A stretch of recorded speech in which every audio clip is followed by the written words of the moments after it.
下来继续来看，中央破发着现金1万块，有不少县市议员是来提案，爱地方政府搁来加码。像新北市议会民进党团就讲，爱搁破发着46000块。市长侯友宜讲，无非是要卖大楼、卖公园换现金。另外，台北市那里的议员嘛拢认为爱搁加码发现金。台北市政府回讲，现阶段无这个条件。针对中央要破发着现金1万块，但是台北市政府商业处拢无行销的方案，是互议员真惠珠真无欢喜，当场把这个报告来甲掠掉。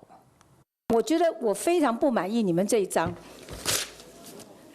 国民党议员真惠珠当场甲报告掠破，这支北市府破发现金行销术根本无积极的配套。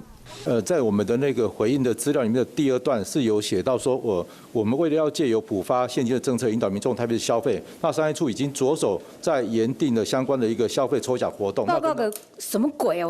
我很想讲脏话。你刚刚说11月中旬才公布这个方案，中央说最快11月5号就可以入账了嘛？爱北市府官员行销紧行动，中央破发现金上紧11月就领到，不过即马地方嘛讨论要贴价，尤其台北市哪里议员拢有共识，结果台北市财政局说讲，即马台北市无条件破发现金。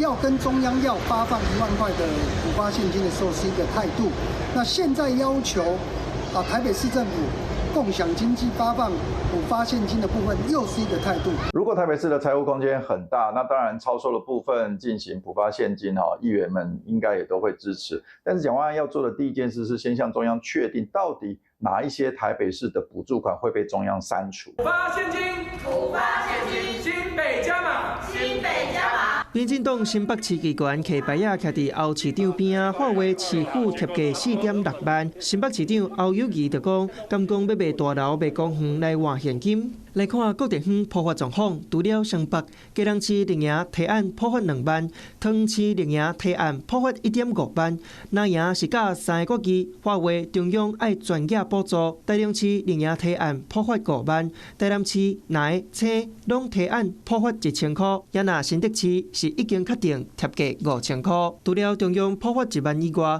是毋是阁有县市政府通好贴价，嘛变作是各地议会攻防的议题。Hello， 我是张新文。想要抢先掌握最及时的新闻资讯吗？赶快订阅、按赞、开启小铃铛，锁定华视新闻 YouTube 频道。